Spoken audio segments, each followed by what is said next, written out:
नमस्कार दोस्तों आज का वीडियो किसी स्तोत्र पे किसी मंत्र पे आधारित नहीं है।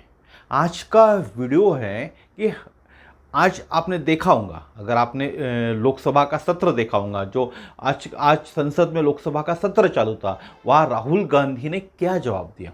हमारे देश के जो विपक्ष के नेता है राहुल गांधी जी, उन्होंने हिंदुओं को लेकर क्या बयान दिया यह आपने देखा होगा, और नहीं देखा होगा तो सबसे पहले टीवी ऑन कीजिए, न्यूज़ पे देखिए उन्होंने क्या बयान दिया। आज इस देश के अंदर में हम जो हिंदू लोग हैं उनको फिर से एकत्रित होने की ज़रूरत है।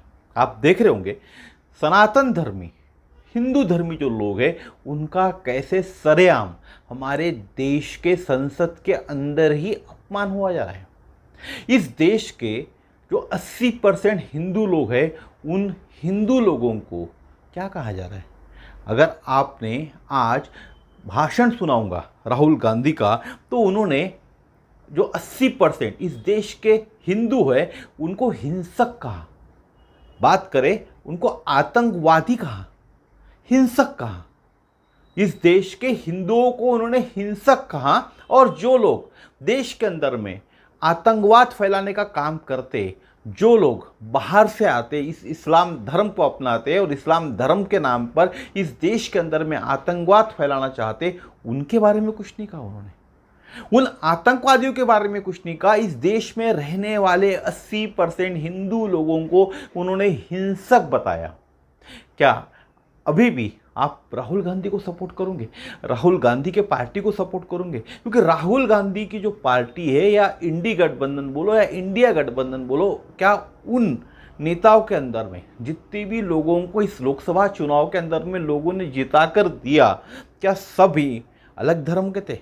हिंदू ही थे ना। 90% तो लोग हिंदू थे, कुछ परसेंट अलग धर्म के लोग थे। तो क्या ये जो हिंदू धर्म के लोग जीत कर आए हुए इस लोकसभा के अंदर में, जो इंडी गठबंधन से आए हुए, क्या उन्होंने अपने धर्म को बदल लिया? क्या आज जो राहुल गांधी ने हिंदुओं को हिंसक कहा, क्या उनमें वो लोग नहीं आते? जो आज इंडी गठबंधन में से जो हिंदू लोग जीत कर आए हुए, जो आज लोकसभा में सांसद बने फिर रहे, क्या वह हिंदू लोग हिंसक नहीं है? क्या उन्होंने अपना धर्म परिवर्तन कर लिया? उन्होंने अपना धर्म परिवर्तन कर लिया क्या? जो आज राहुल गांधी ने हमारे सदन के, देश के इतने बड़े सदन के अंदर में ऐसा वक्तव्य दिया कि इस देश के हिंदू लोग क्या है, हिंसक है। और जो लोग हिंसा करते, जो धर्म के लोग हिंसा करते, उन धर्म को बारे में या उस धर्म के बारे में राहुल गांधी ने कुछ नहीं कहा। तो यही दिखाने की कोशिश कर रहा है आज का सदन, और हमारे विपक्ष के जो नेता है, जो स्ट्रांग विपक्ष के नेता है, वो यही दिखाने की कोशिश कर रहे कि आने वाले दिन में हिंदुओं को दबाना है, आपको हिंदुओं को ख़त्म करना है, हिंदुओं का नामो निशान ख़त्म करना है, इस देश के अंदर से सनातन धर्म को मिटाना है, ताकि वह अपनी राजनीति कर सके।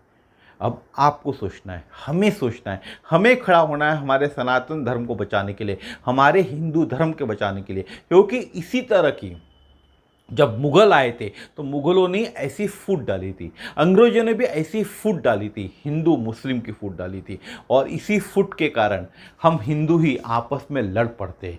और आज फिर से संसद के दौरान, संसद के अंदर एक भाषण देके राहुल गांधी ने उस फूट डालने की कोशिश की हुई है। और राहुल गांधी यानी ईडी गठबंधन के अंदर में जितने भी हिंदू लोग थे उस वक्तव्य के ऊपर चुप बैठे।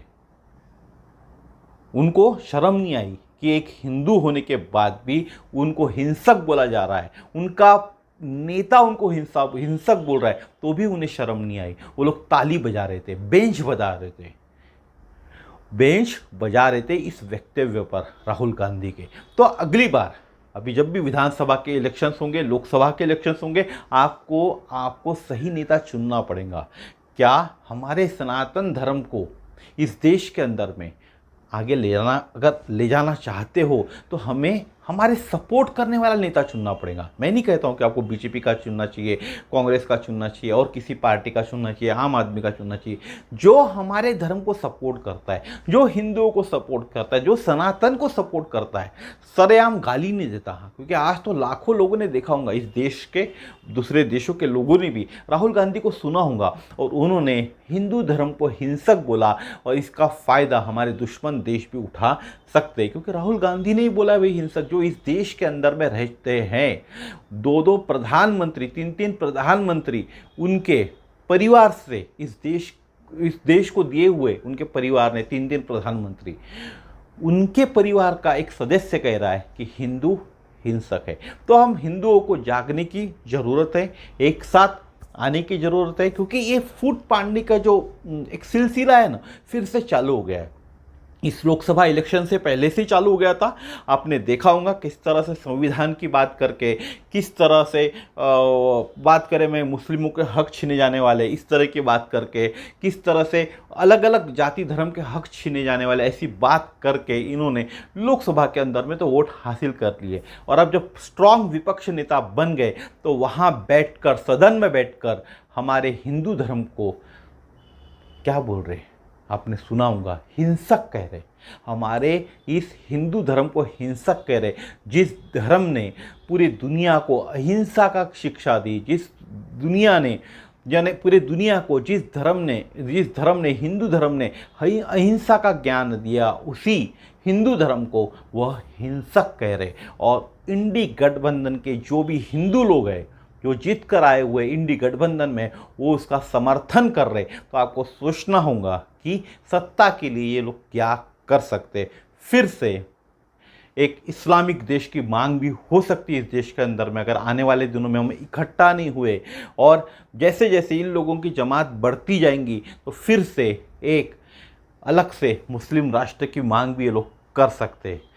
तैयारी तो इनकी ऑलरेडी है, कर भी सकते। इसीलिए हमें एकत्र होना पड़ेगा, हमारे सनातन धर्म को बचाना पड़ेगा, हम हिंदुओं को एकत्र आना। इस तरह के बयानों को हम रोक पाएंगे। और मुझे लगता है हर हिंदू आदमी ने इसका विरोध करना चाहिए, राहुल गांधी के इस बयान का। और राहुल गांधी को भरे संसद में हिंदू समाज से माफ़ी मांगनी चाहिए।